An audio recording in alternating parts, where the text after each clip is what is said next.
And it's Ken Kreitzer for Cam Betts Media. Another edition of our Army football huddle. The Black Knights are 5-0 undefeated after their win on the road, their third road win of the year at Tulsa on Saturday, 49-7. Naval Academy is also 5-0, and so we'll talk a little more about that. But a great start. Army returns home to play Alabama Birmingham, a team that's kind of struggling this year under Coach Trent Dilford, his second year coaching UAB. But a chance for Army to go 6-0, which has the significance of becoming bowl eligible, which they haven't been in 2 seasons, and moving forward on what is looking to be a very special year for Army football. Okay, let's introduce our team. Richard Miller from Florida. Richard, how are you? I'm doing great, Ken. Army is hot. Looking forward to this huddle. Okay. And in Huntsville, Alabama, the Beat Navy studio, we have Colonel Sam Houston. How are you, Colonel? Ken, I'm doing great, and I'm flying the colors of my team because Friday night, Army sprint football went to Squidville and laid a 17-3 smackdown on the Squids to take the star. So congratulations to my team. And also want to give a shout out to the men's golf that also took a star since we last chatted. So it's been a great week of Army athletics in addition to Army football. So looking forward to tonight's huddle. Yeah. Good to see you. And looking very dapper tonight. Former Army football player Steve Shalou from South Jersey. Colonel Steve, how are you tonight? Doing fantastic. When you're 5-0, you got to dress up for these meetings. I'm honored that you did. And from Long Island, we've got Chuck Donegan. Chuck, how are you? Hey, Ken, I'm good. How about you? Hanging in there. I am in upstate New York, in Claymont, New York, at a banking conference. But driving back tomorrow, hopefully catch the end of Army football practice. And from Pelham, we've got Jack McGurk. Jack, how are you? Doing great. Nice win for Army over the weekend. Now both Army and Navy 5-0, both one win away from bowl eligibility. Yeah, this was a game that Army got off to a good start. 37-yard touchdown pass, Bryson Daly to Noah Short, but then Tulsa got a score. They went the length of the field and did what, as Coach Munkin said today, an Army-like drive, 16 plays, 75 yards. And it looked at that point when they scored and made it 7-7 that they would be giving Army a good game. But then Army was able to get the ball back. There was a turnover they got and converted that into a Bryson Daly 4-yard rush after a couple of nice pass plays. And then Army scored again to take a 21-7 lead on a 58-yard pass play, Bryson Daly to Noah Short. And in the second half, it was a Kanye Udo show in the third quarter. 2 consecutive drives. Kanye ran 61 yards for a touchdown. Just a minute and 27 seconds into the third quarter. And then on the next drive, Kanye Udo ran again, 63 yards. Touchdown, ran the same exact play. As they said, run the play until the defense shows they can stop it. And they got 2 touchdowns there to take a 35-7 lead. And later, Bryson Daly did a 53-yard drive and finished that one with a 27-yard rush. And then in the fourth quarter, Ewing Coleman got a chance to show what he could do and took the ball 69 yards in 12 plays and scored on himself on a 4-yard rush. So a solid win for the Black Knights. Played solid defense. Kanye Udo, 6 runs for 138 yards, average 22.8. That's pretty good. Just get him the ball. Bryson Daly ran for 110. So Army had 2 100-yard runners, and Bryson Daly scored 2 touchdowns. And Noah Short had scored 2 touchdowns, 3 catches for 121 yards. So it seems like Army offense running on all cylinders, but the defense held Tulsa to 7 points. Just really the one drive, and they really didn't do much the rest of the day. Tulsa ran for 168 yards, and they were using 2 quarterbacks for a while, which was a little bit confusing with Cooper Legis and Kirk Francis. Francis doing most of the passing. He was 16 of 22, 84 yards, no touchdowns. And Cooper Legis went in and got 81 yards rushing. So another solid win for the Black Knights. Steve Shalou dressed up for the occasion. Tell us, what were your thoughts about Army's 5th win of the season? Yeah, it was another great effort, our highest scoring game of the year, and there were a lot of things that came to light. And number one, first time that we hadn't scored on the first 2 drives of a game, so we got a little bit of adversity coming out of the gate. They scored also. Thought maybe there was a possibility that this was going to be a little bit more of a game, but it was 90 degrees, albeit it was not as humid as it was down in Florida, but it was still a warm day, and you had our big offensive line leaning on them. And if you watch the game, a little bit closely, you can see that their head coach, made a commitment on a couple of things, and I admire his commitment. One, he wasn't going to let a 4th down get in the way of them losing a ball game, so he was very Monken-esque on his 4th down, tries, and we answered on a couple of occasions, which will create a sudden change, and it's a little bit of a defeating blow for them to not be able to do that on 4th down. And then number 2, they moved 7, then 8, and then eventually 9. And if you look, some plays 10 people in the box, which allowed us to throw the ball. And we could have, if you look at the film, there were a number of opportunities where we hit like a Noah Short, but there were 2 other receivers that were wide open at that time. We could have taken our choices, and we probably could have thrown for 300 yards if we were so inclined to do that. They committed to stopping our run. Now, our big offensive lineman leaned on them in the second half, and that's when Udo, had his couple of breaks, because when you have that many people in the box, if you break a seam, and that's the beauty of the zone blocking scheme, is that you can, if they're out of position, you can find a crease in a seam, and you can break it and go to the house. And that happened a couple of times. So, offensively, again, our ability to, control the line of scrimmage was paramount to this. Now, I mean, we didn't win the time of possession. We didn't have to. So it was kind of a flip-flop game for us. But we executed on all cylinders.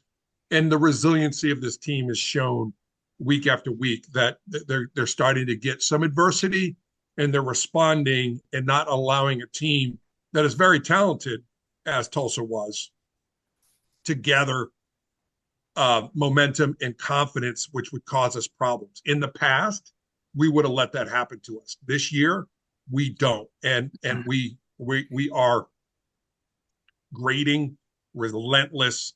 We will lean on them, and then eventually we'll break their will. And that's been the hallmark of this team thus far. I'm looking forward to seeing that against UAB this week, and a fiery coach. And I watched him play in the NFL, and he's a fiery coach, and he's been more and more vocal this year in the spotlight, and I'm excited to see how we can frustrate that team this week. Mm-hmm. Very good. And there was the I mentioned it to Coach Monken in the post game that they were able to stop a 4th and 10 effort by Tulsa, and then went in and scored when they got the ball back off of that series. And it seemed to be one of the points where Army took full control of the game in the first quarter, led to their very strong offensive performance. Sam Houston, what was your thought at watching the game?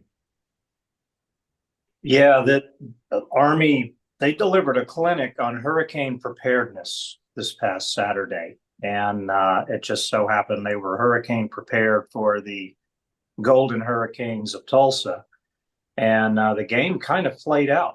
You had Army's initial success on offense, a pretty quick drive, which we're kind of getting used to these pretty quick drives that they're mounting because in the course of this game, the biggest reason Army did not win time of possession was because they had 8 plays of 20 yards or more through the course of the game. And when you're having these big plays and scoring quickly, you're surrendering points, or you're giving up. You're scoring points in exchange for time of possession, and I would rather have the points on the scoreboard. But the thing is that Tulsa came out and they had a pretty good game plan in the first quarter. It was kind of like the storm surge, and could we overcome it? And I got to say, in the group of West Point grads where I was watching the game, we became slightly uncomfortable when Army did not score on their second possession of the first half. We all took note that was the first time that had not happened this season. However, I believe Army is still the only team in FBS that has scored on the first possession in every single game, a touchdown that is. But then Army made some adjustments in the second quarter, both on offense and defense. And like Steve was saying, Tulsa came committed to stopping the run. And the first play of the game that you really saw how committed they were to stopping the run was the sideline pass to Noah Short that went for like 51 yards or whatever.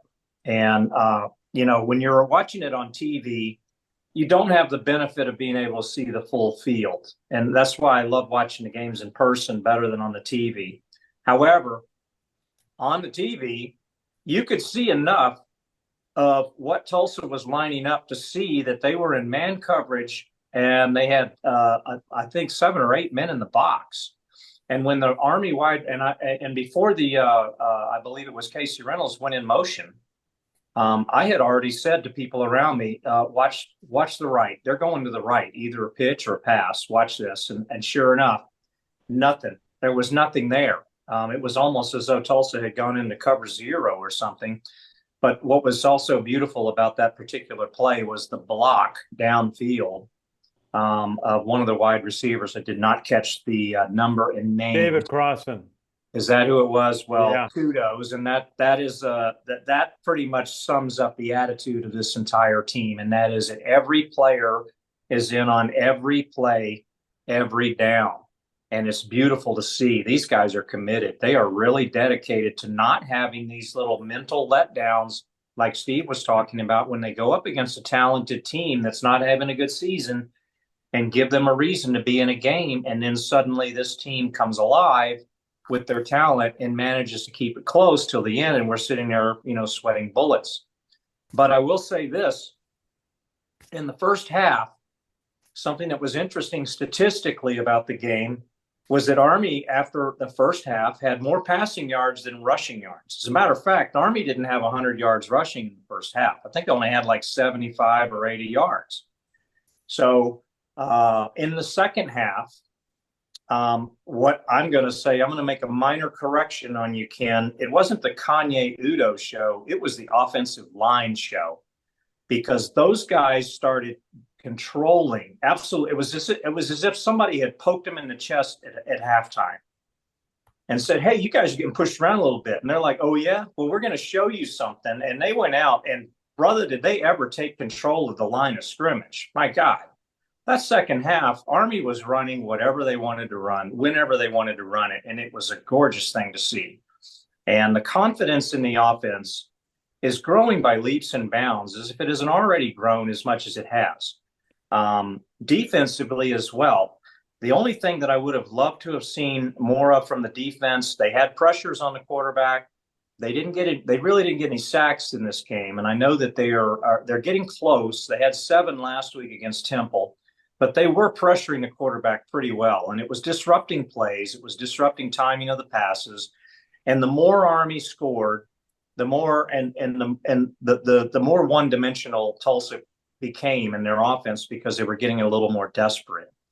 And, in the end, Army dominated, and I think it was the highest scoring game they've had this season offensively, and they only surrendered 7 points.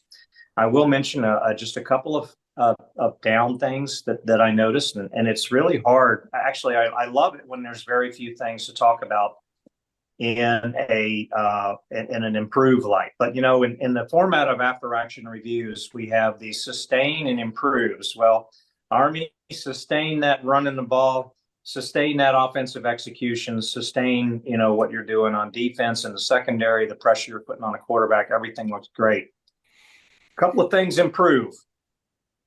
One, I had a little bit of a lapse on run defense in this game. Uncharacteristically gave up over 100 yards rushing to Tulsa.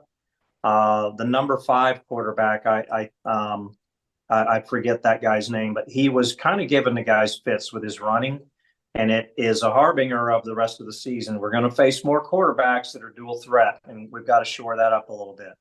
Second, the punt receiving.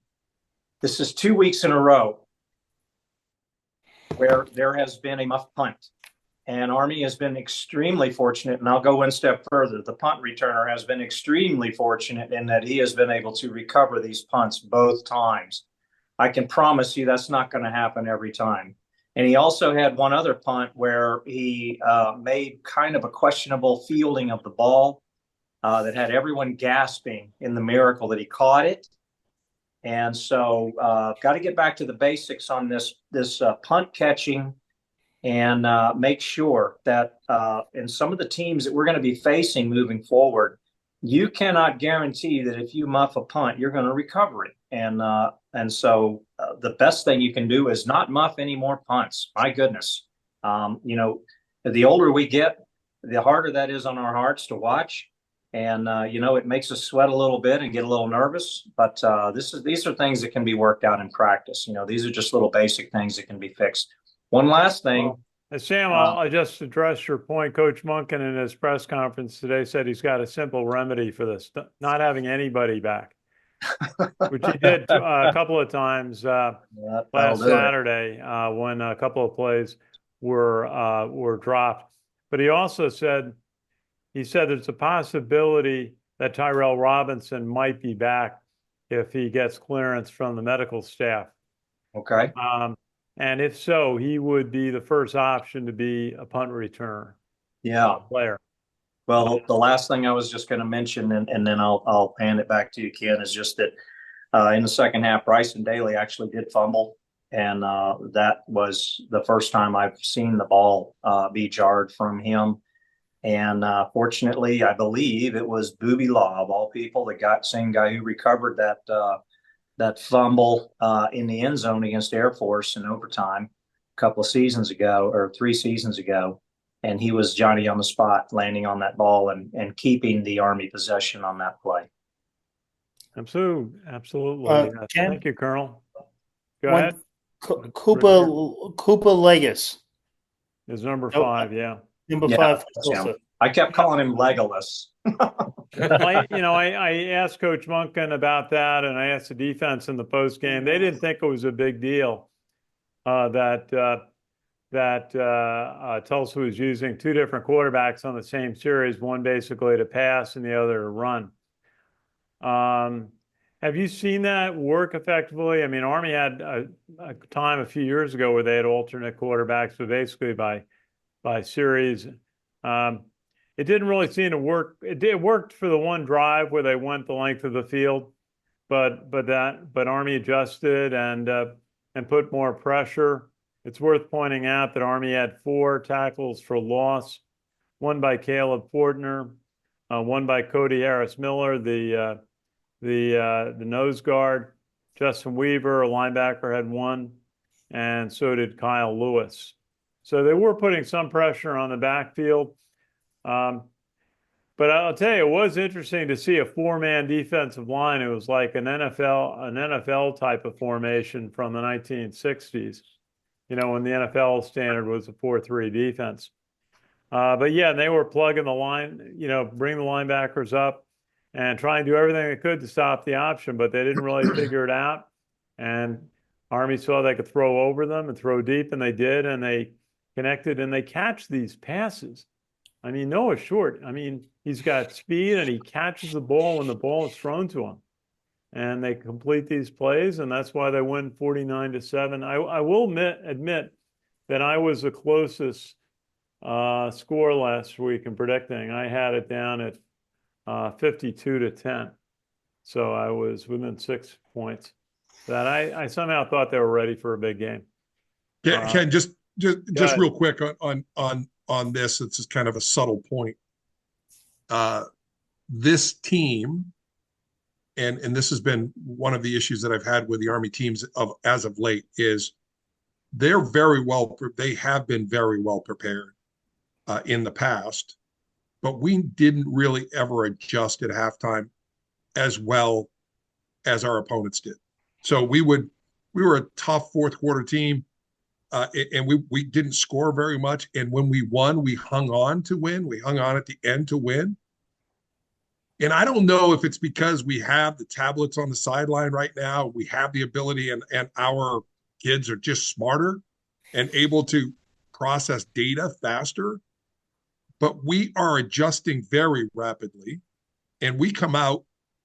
It's the second half can be a totally different game in the way we look and the way we attack things, that we're adjusting a lot better. I think we're better than our opponents adjusting. And that wasn't always the case. And I thought it was a kind of a shortfall on our team. And now it's one of our strengths because, if we don't like what's going on, just wait a minute, it'll change. And I think our coaching staff has done a phenomenal job with that.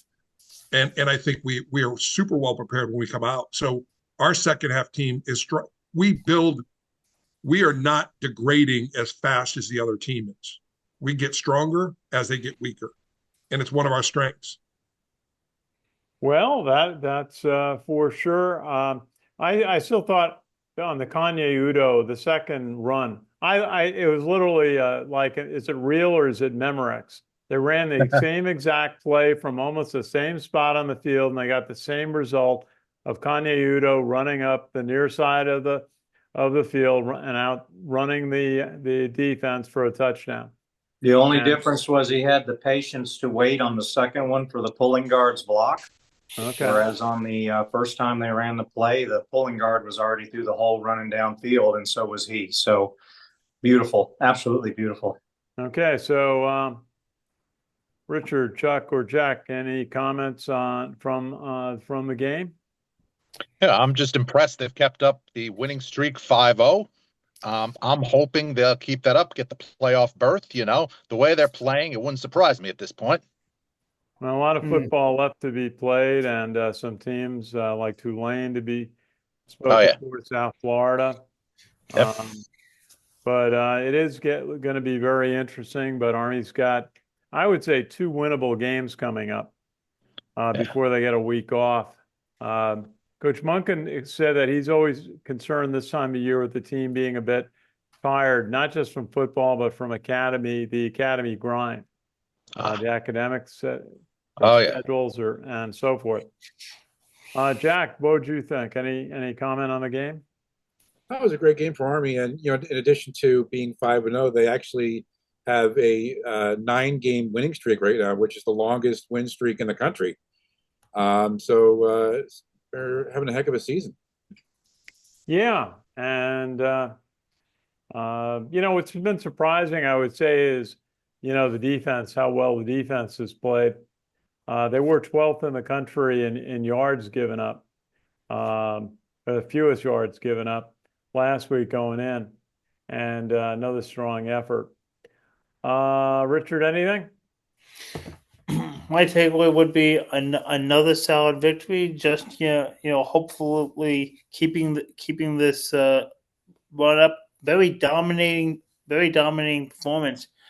When these wins, none of them really accept. None of these wins seem to be as feel like like nail biters as going through the schedule right now. I mean, when I look at the schedule right now, they just seem to be pretty much especially the last two in particular, Temple and Tulsa combined, that would be 11 carry the one. I think 91. I think I'm not sure. A lot of points. 91. They're averaging over 40 points 14, in those 20, games, and 91 to 21. And the defense giving up just 7 points last week is really Remarkable. showing growth. Okay, Richard, thank you. Chuck, do you have the other games in the American Conference? I sure do, Ken. Quite a few curb stomp battles around the conference this week. Yeah, for instance, Tulane had a huge 71-20 victory over UAB, while elsewhere Charlotte ended a victory over East Carolina 55-24. Yeah, while Navy gave it to Air Force, finals 34-7. The one exception was the Connecticut Temple game. It was a close one, but Connecticut pulled it off 29-20. Thank you. Yeah, Temple having a tough season, and but some of the quality teams in this conference emerging. Tulane for sure. And what did South Florida do last week? Did they have a game? Not to the best of my knowledge. Okay, and they may. I don't know. If they had a home game this week, they will not be playing. You'll tell us the schedule in a few minutes, Chuck. Okay. Yep. Okay, and Richard, what were give us 5 top games last week? 5 top games last week were, let's see, you've got the Georgia Bulldogs 31-13 over Auburn. Georgia improves to 4-1. You've also got number 3 Ohio State 5-0, 35-7 victory over Iowa. You've also got a big one. Number 1 Alabama goes down 40-35 over Vanderbilt. Also, you have number 15 Clemson 29-13 over Florida State. Florida State's now 1-5 on the season. And also, you've got number 10 Michigan going down. Their second loss of the season, a 27-17 loss to Washington. That's kind of a game. Michigan. That's what I would call a be careful what you wish for game when you lose as a top Big Ten team in Michigan, losing to one of the new entrants in the Big Ten, Washington. You're going to have more teams who thought they were going to go through a season undefeated, 1 loss. They're going to have 2 or 3 losses this year because of the additions to both the Southeast Conference and the Big Ten.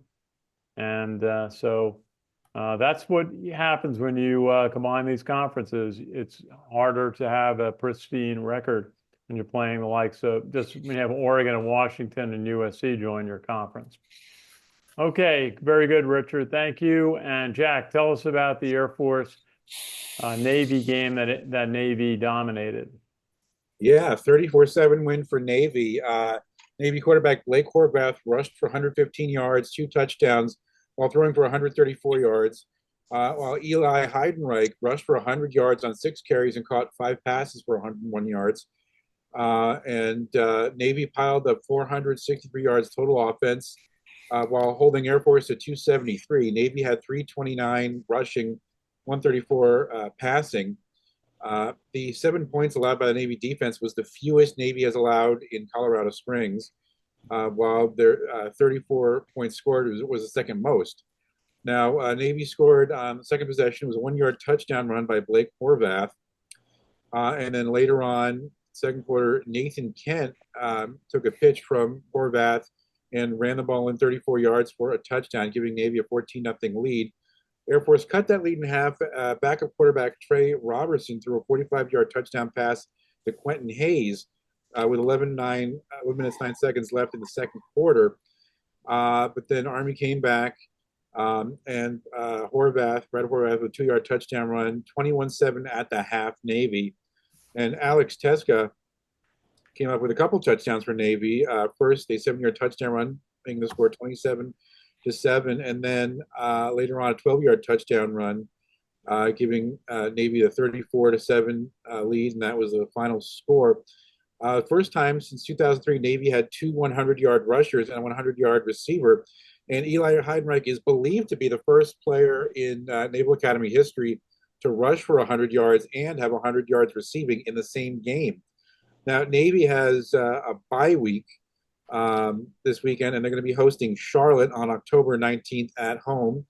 And then Air Force is on the road at New Mexico this weekend. So Navy toe for toe with Army, both teams 5-0. Air Force continuing to struggle. They're 1-4 now, and they're taking on, as I said, New Mexico. New Mexico also 1-4. So big win there for Navy. Okay, thanks, Jack. And good to note that on the national stats, Army is leading the country in rushing with 361 yards per game, and they are averaging 6.76 yards per carry. And Navy is third in the country behind Boise State, and they are averaging 295 yards a game, and they're averaging 6.34 yards per carry. Central Florida is fourth in the country rushing. Tennessee having a phenomenal season is fifth. Oregon State, Kansas State, UNLV, Texas, A&M, and Northern Illinois round out the top 10 in rushing stats. And Ken, so, a couple things. Yeah, a couple things on that Air Force Navy game, which I was watching the Army game and I had my iPad and I was watching the Navy game and the Air Force game on the iPad at the same time. Their wide receiver Kent, he almost made the Olympics, right? So he was in the Olympic trials. Fast cat, and he's going to be a great player for them. Air Force seems to be a little bit in a shambles right now, and they're actually underdogs, like 6-point underdogs this week. It seems to be a little bit of a problem with their locker room, and it's just going to be interesting to see how they play. I mean, the rest of the season, it's just tough to watch on that. And Navy just put an absolute beat down on that game. So we're still toe to toe with what Navy's doing. I think we have attributes that are better than they, and I think they have a few attributes that are equal or better than we are right now. And we'll see how that plays out. But very impressive win by Navy for sure. But Air Force, they're in trouble. Yeah, okay, I might add, go ahead. Air Force, what they're experiencing is the karma of the turnbacks, man. The karma of the turnbacks. Karma is a you-know-what. And the Air Force, Navy rolled into that game with a lot of pent-up frustration about Air Force, and by golly, they took it out on them. They took them behind the woodshed and showed them no mercy. And I want to make a quick correction on you, Ken. Tennessee was having a great season until they rolled into Fayetteville, Arkansas this past Saturday. Okay, yeah, you're right. And they saw their season come tumbling just a little bit. Yeah, okay. and lastly, we cannot overlook, especially on Service Academy week when we all three of us are playing, how fast Jack's haircut looks. He looks very military, and Jack, thank you for representing, because you're looking very fast. Oh yeah, Jack with the great background photo of all time. Are we going to drag Jack out to the Army Air Force game? We'll see. We got to get him out to an Army game, and that would be the perfect one to get Jack out to. Okay. I mean, we could even have kind of like a mini huddle live from West Point that week. Do it from the tailgate. Do it from my tailgate. Yeah, I'll set up a table. Okay. It's worth mentioning about the defense, which I think has surprised everyone about how effective they've been. They are ranked ninth in the country in yards, fewest yards given up, 256. The Army defense is giving up, their yards per play is 4.53, and they've only given up 7 offensive touchdowns. So they're behind Ohio State, Tennessee, Texas, Penn State, Kentucky, Minnesota, Indiana, and Washington, and just ahead of Northern Illinois. There's a reason why Northern Illinois beat Notre Dame. So what do you guys think about the improvement in the defense? They've been able to put pressure on the quarterback when they've had to, but their defensive coverage has been, for the most part, pretty good. Only given up 7 touchdowns in 5 games. Pretty solid. But the defensive backfield, being able to get a couple of young players to effectively play Jaden Maines, along with Max DiDomenico, and Donovan Platt, Casey Larkin, we mentioned earlier. That unit has really grown together and gone from an area of concern to be another area of strength for the team. What do you think? Well, I'll say some 10 cents worth, and then I'll let Steve, add on his comments here, which I'll look forward to. 2 things. One is Nate Woody. Nate Woody came to Army to become the defensive coordinator, and his body of work speaks for itself. Nate Woody is a brilliant defensive coordinator, and he has been an outstanding addition to the Army team ever since he came on board prior to the 2020 season. And the type of schemes that he runs, the philosophy that he has to stop the run first, and then use aggression to take care of the passing. And then the second part of that is the level of recruiting to the Army system, to the Army team has continued to improve under Monken.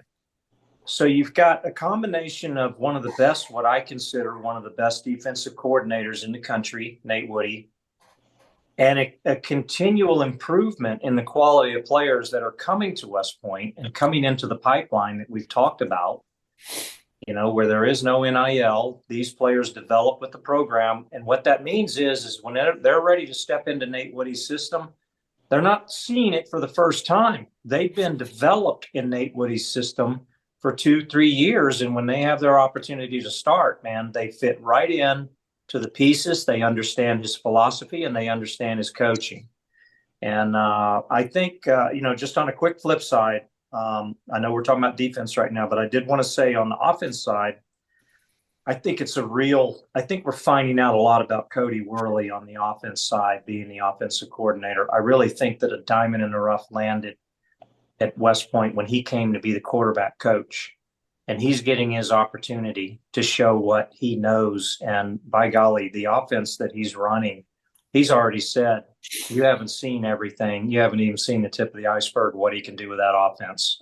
He may, let's just stay tuned, see what keeps happening with this offense. But again, it's Nate Woody, it's the pipeline, and the increase of the quality of the recruits that are coming into the Army football system and developing under Nate Woody's system. Well, no doubt, Coach Woody has really gotten the defense playing well. And Coach Monken was very complimentary of his offensive coordinator, quarterback coach Cody Worley, on his play calling this year. And also the influence he has on the players as a motivator. He said he knows how to, get the players going when they're not quite performing up to the level that the coaches feel they could.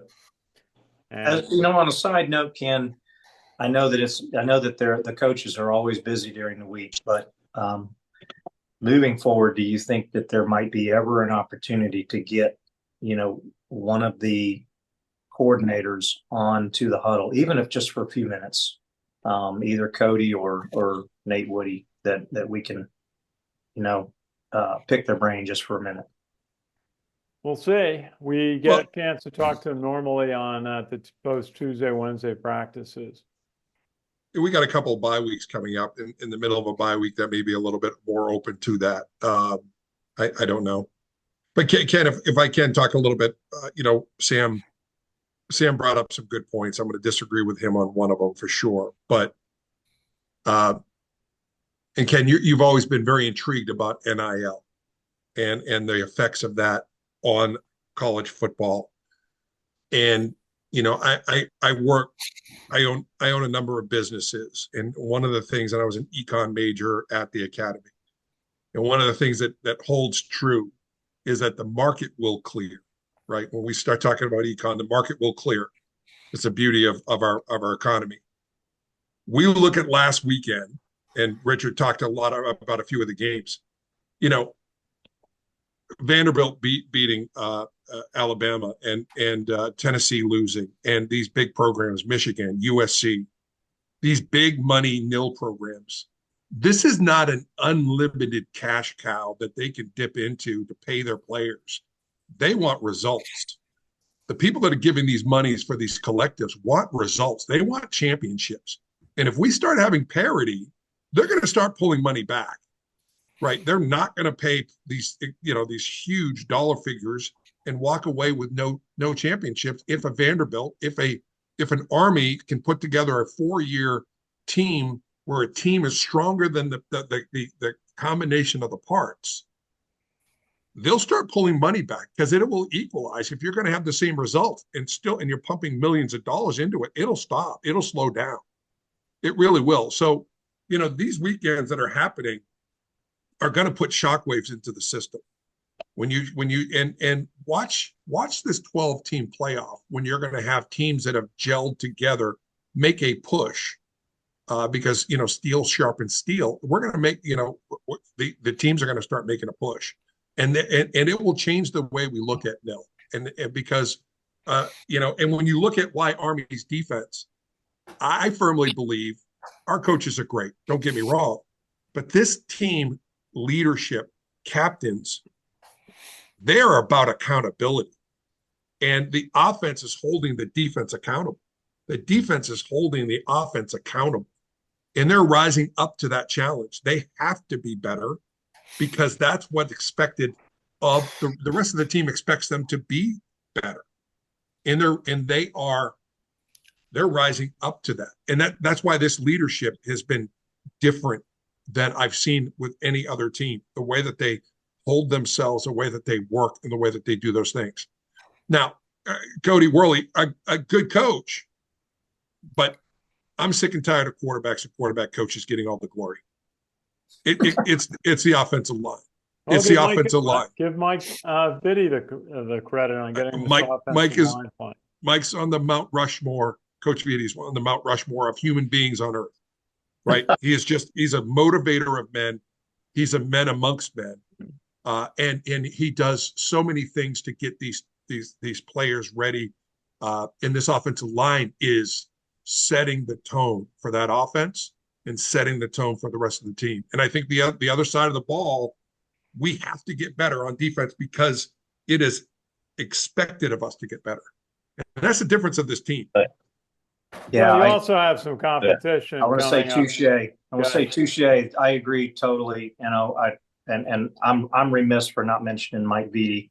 He's like a silent force on the sideline. He's really just possibly the most honorable and respected person, walking up and down that sideline as a coach. And hey, maybe we can get Mike Vitti on the huddle.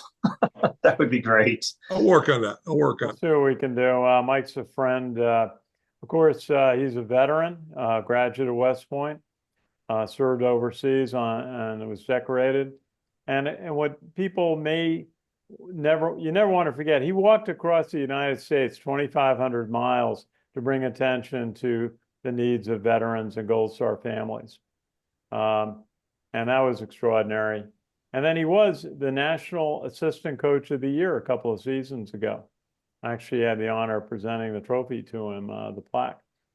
So yeah, he is an extraordinary veteran and coach, and one of the reasons that the offensive line is playing so well this season. Okay, well, let's turn our focus to the next business at hand. University of Alabama, Birmingham will be at Michie Stadium for a 12 noon game. And Army has a chance to go to 6-0. UAB is struggling, 1-4 on the season, 0-2 in the American. They lost last week to Tulane, 71-20, and they lost to Navy, 41-18, and they lost a close game to Arkansas, Coach Munkin alluded to, and they did beat Alcorn State. So a team that is struggling in Trent Dilford, second year as coach. Of course, Trent Dilford, 14-year NFL veteran, Super Bowl champion with the Baltimore Ravens. Sam, what are you thinking on this one for Army as they return home? Seems to be the big thing they have to do is not read their press clippings and just play Army football. Yeah, my confidence in them doing exactly that is growing by the week.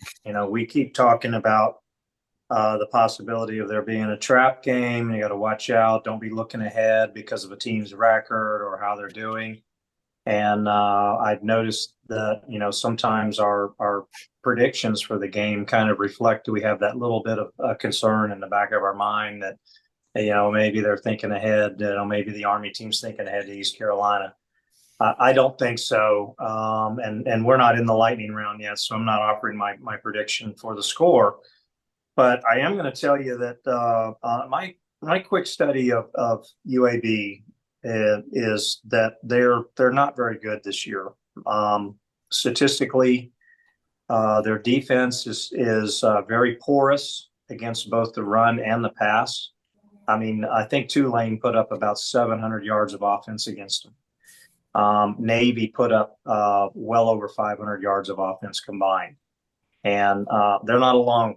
I know some of the other teams they played that they lost to, ULM, for example. ULM put up a bunch of yards against them. And, and that's actually, just on a side note, it's nice to look at ULM and recognize that 1 year later from where they were when we went in there and we should have beat them on opening day last season, that they actually have improved dramatically as a team and they're having a pretty good season. But UAB is not having a good season. And they've got a lot of, if you look on the offensive side of the ball, they've been turning the ball over a lot. They've got a lot of interceptions passing. And I didn't get a chance to see where they were on how many times they're coughing the ball up when they run it. But they are a team that they're the kind of team that they're at the point of the season where they're either going to spontaneously combust and just tank the rest of the year, or they're going to figure out a way to turn it around. They're going to reach deep down inside. The team captains and the coaches are going to reach deep down inside. They're going to put it all on the line to rescue their season, or they're just going to fall apart.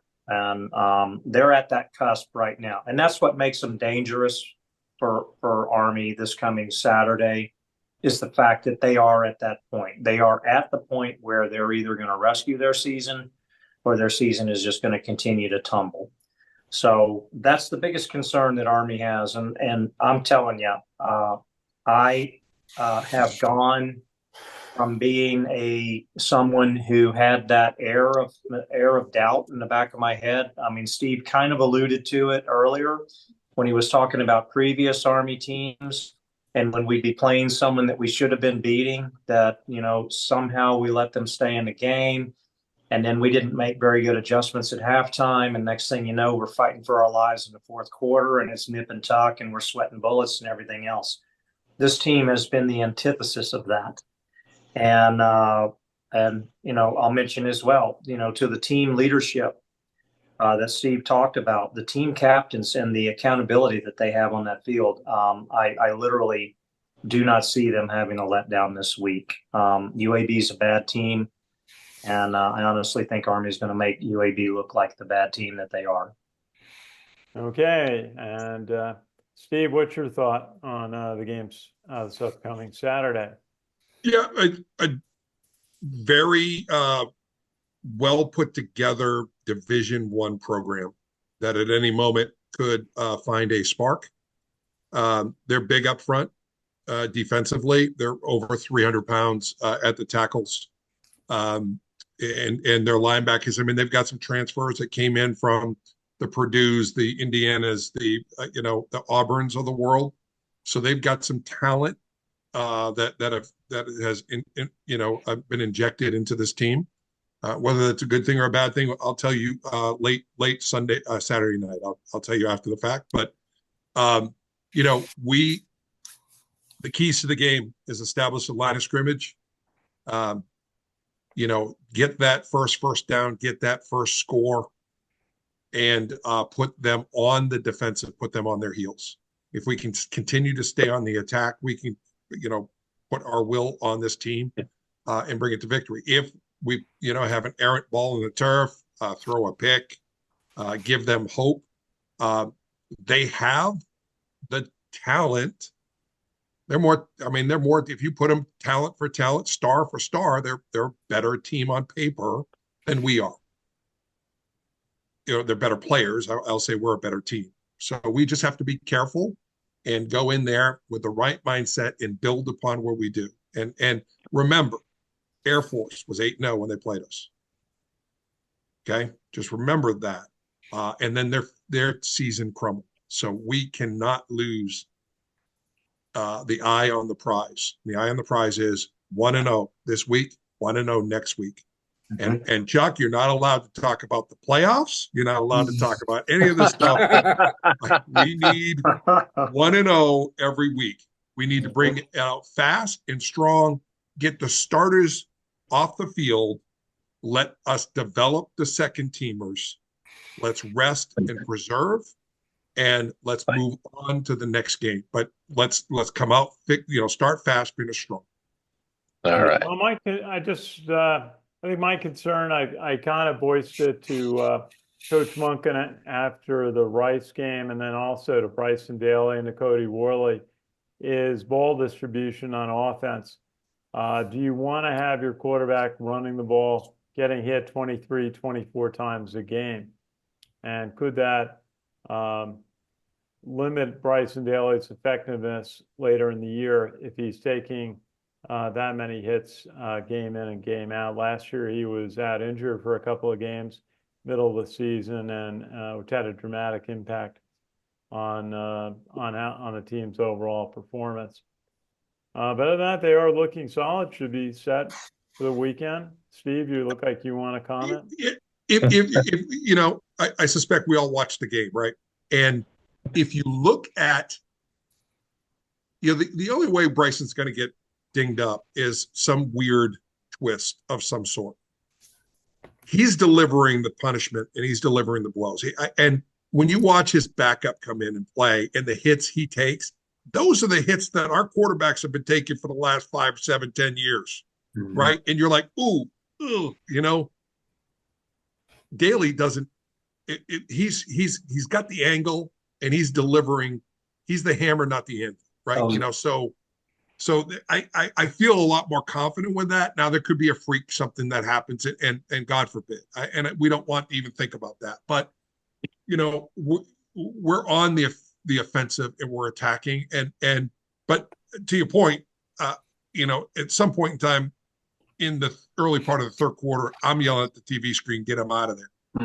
Just let him rest up. Let's take a little tread off the tire, and continue down that path. But we're built differently. That quarterback, he is a stud in terms of his strength and conditioning. Yeah, I agree totally. Yeah.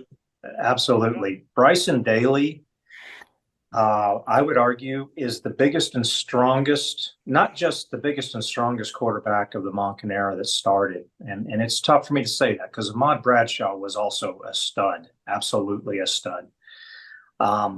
Bryson Daly runs with the leverage, and he is like, the best way for me to put it with Bryson Daly is when he commits to run, he makes his read and run. He's Earl Campbell delivering Derrick Henry style stiff arms out there. He is 220 pounds of solid muscle. He's like a man playing quarterback. And he raises the level of the game when he's out there. He just is, because everyone is looking to him for leadership, which he delivers. And he sets the example on the field. And he's gaining confidence every single game. And I would say that the ball distribution has been pretty good this season. Matter of fact, I think this has been some of the best ball distribution we've seen in a long time. We got real used to those Tyler zone, quarterback midline runs over and over and over again. That it's just refreshing to see. And that was absolutely not a diss on Tyler. Also one of the toughest dudes to ever play quarterback for Monken. Not the biggest guy, but he was a warrior. But the diversity of the season and the ball distribution has been so refreshing this year.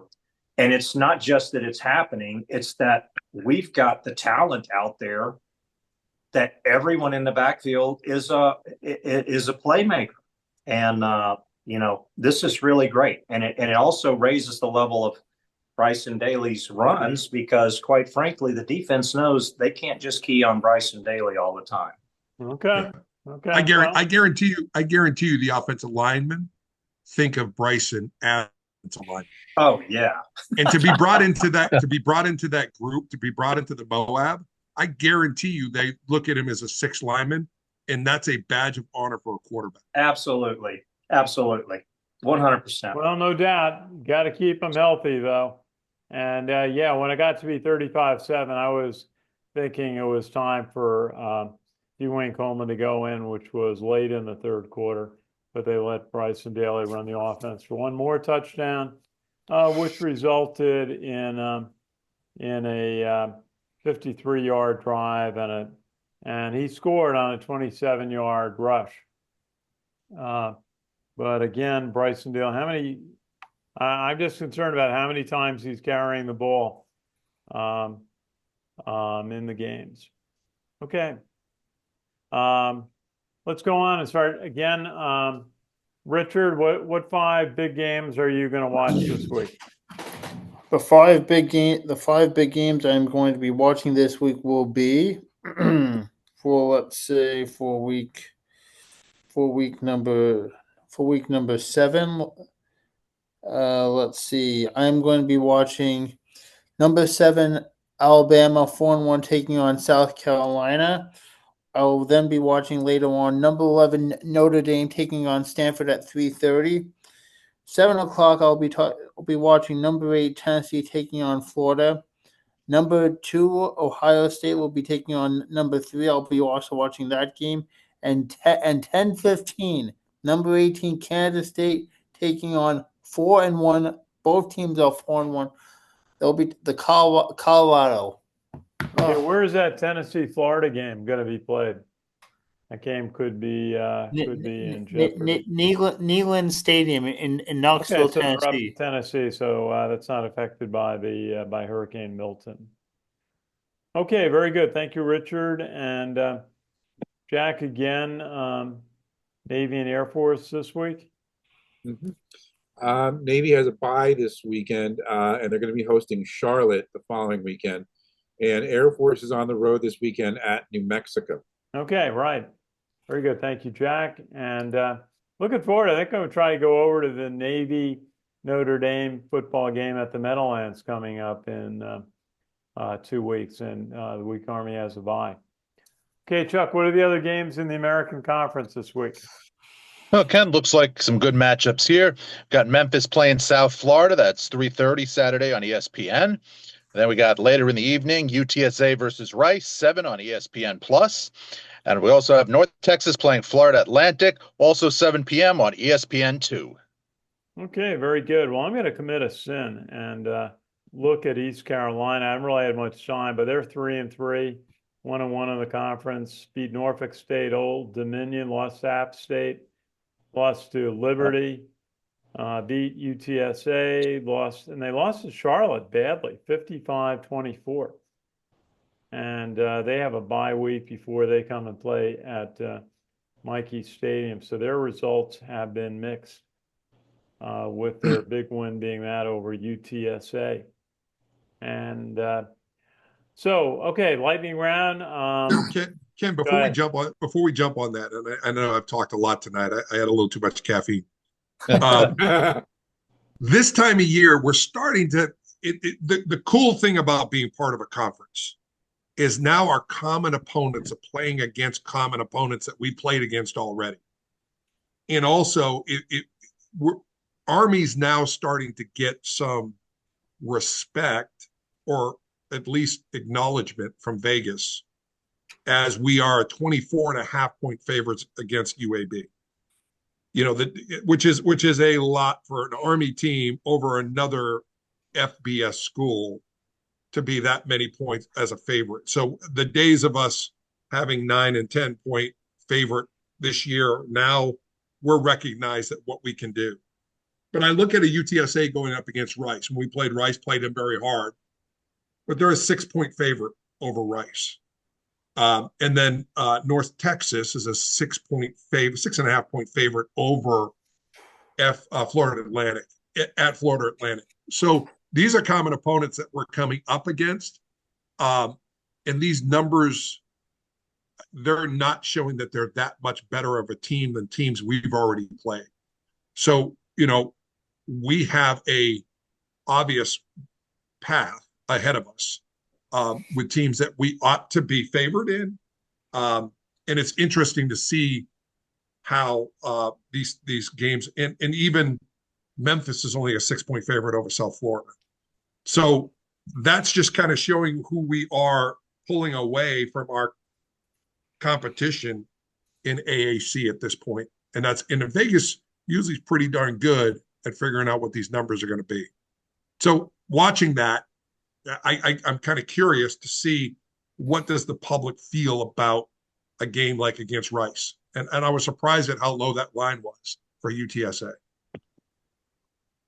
Well, it's obviously Army in the scheduling within the American Conference did not schedule some of the better teams in Memphis, in Tulane, and I think this North Texas game is going to be a real challenge for Army, but they have a chance, as Coach Munkin said today. If they play their best, they have a good chance to win and keep a special season going in a very positive direction. Okay, well, let's go to our lightning round and wrap up. Richard, what do you see as the score of this game? I see the score of this game. Army's going to continue rolling right along. I'm going to go a score of 52 to 21 Army. Okay. And Colonel, what do you have? What's your prediction? Yeah, I'm just right in line with what I was saying. I believe the Army team's going to be laser focused as they are each week. Each week they're 0-0. Their goal is to go 1-0, and they come hard, they play hard, and they adjust and play even harder. They're going to continue their streak of scoring on their first drive, a touchdown that is, and by the time the 60th minute is complete, the final score is going to be 48-14 Army. Okay. And Chuck, what do you think the score will be? All right. I think I was kind of on the same page as Sam there. Let me get that. Yeah, I think it's going to be solid Army victory, but I think UAB is going to put up a little bit of a fight. I think the final will be 42-13. 42-13. Okay, thank you, Chuck. And Jack, what's your thought? Well, I was looking up the history of these two teams, and Army historically is 0-5 against UAB. So I think Army is going to pick up their first win against them this weekend. And I'm sort of in line with Chuck and Sam. I'm going to say 45-14 Army. Okay, and Steve, what's your thought? Well, you guys have bracketed the area that I was. I mean, we could just fire for effect at this point because we bracketed this thing. Number one, I think we become bowl eligible this week, right? So that'll be an interesting thing to be bowl eligible this early. Number two, I'm still having nightmares of watching Roddy White come into Michie. He was a receiver for UAB before he went on to the Atlanta Falcons and had a great career. And I think we have a little bit of a right sizing on that. I'm going to go. I was 45-14 myself, but I'm going to go 50-16, just so I'd be closest without going over. Carrying on the Price is Right theme, but I think we come out it'll be fun to watch Trent Dilfer lose his mind this week. Okay. Thank you, Steve. I would say it's going to be another strong effort by Army coming home. I think they've got the excitement of the Corps of Cadets behind them. And it's not just at the stadium, it's all the noise in the barracks during the week and walking around the post. People are really excited about this team and having a home game, 5-0 team. And I think Army's going to be fired up for this one. It looks like UAB is really struggling. And last week I said Army would put up 52 points. They put up 49. And I think I said 10 points and they only gave up 7. So I think it's going to be another strong effort, and I'm going to go 52-10. I think we're going to see over 50 points by this offense. And the defense being stingy, I probably should say 7 out of deference. I'm going to go back to 52-7, but maybe I lose if I go over. But I think the defense is going to take a lot of pride in keeping the score down, maybe getting a shutout. And again, showing that this is a special team, and being bowl eligible. They haven't played a bowl game in a couple of years, so that is very meaningful. So, do we know what it is that they're tied to, or are they based on their finish in the American Conference standings that they'll be eligible for one of the several bowls that the American Athletic Conference has an affiliation with? I think there are 3 bowls that are affiliated with, and one of them is actually at Annapolis, and that would be a lot of fun to go and play in Annapolis at one of the bowls. But there are 3 bowls that are affiliated with the AAC that we would be eligible for. And what if the 2 top teams at the end of the regular season had the same record? Do we know how they would pick and who hadn't played each other? No 2 teams the two teams I'm thinking of will go nameless. Right. But if they were to finish in a tie, how they pick the home team for that game, which will be at the campus site. Yeah, somebody asked me that question. I haven't had a chance to look that up, but I will ask. I will let you guys know on our next show next week what the answer to that question is, because somebody asked me that question just yesterday, and I don't know if it's common opponent or if it's other record or what it is on that. So I would suspect if one said team won out, that they would get home field advantage. But this year's could be very unique in that particular thought process. But yeah. I'll get the answer. I'll get the answer back for that. Just a little side note for the hundreds of thousands of people watching this show with us, that this weekend will be sunny and 72, 73 degrees. It's going to be absolutely picture perfect up on the Hudson to watch a football game. So get your butts out in the seats. Let's cheer Army on for a victory. You will not regret it. There are not a lot of tickets left for this season. I understand the East Carolina game is sold out, as is the Air Force game. So it's this week or Thanksgiving week for the visit by UTSA, where some tickets are available. And you want to be part of what is shaping up to be a very special season for Army, and some great football to be played this year. I'm thinking that this game at North Texas is going to be a challenge. North Texas is a good team on the road, and if Army is going to stumble, I think that could be possibly the place. I'm sure Monken hasn't forgotten what happened in 2017. When they rolled into North Texas after blanking Air Force 21-0, and then it was as though offense was the name of the day on both sides, and there was no defense. And it was a stumbling moment for the team in the end. I think it was 52-49 final. So I think that they're going to be a little better prepared to not have that letdown at North Texas this year. Well, it could be. Yeah, I've actually changed my plans, and I'm actually going to go to that game I wasn't going to go to Texas, but I am going now. I see the importance of that ball game, and I want to be a part of it. Yep, we'll both be there. Yep. All right. Well, it's going to be interesting. Some big games coming up. But the business at hand is UAB, 12 noon at Michie Stadium. And that is a CBS Sports Network game. This is going to be a beautiful day. Should be a 9 o'clock parade review of the cadets, which is always a great thing to see if you don't get to West Point that often. It's always great to see one of the cadet parades. And that's 9 o'clock down at the parade grounds on the plane. And they have buses that will take you there from the different parking venues.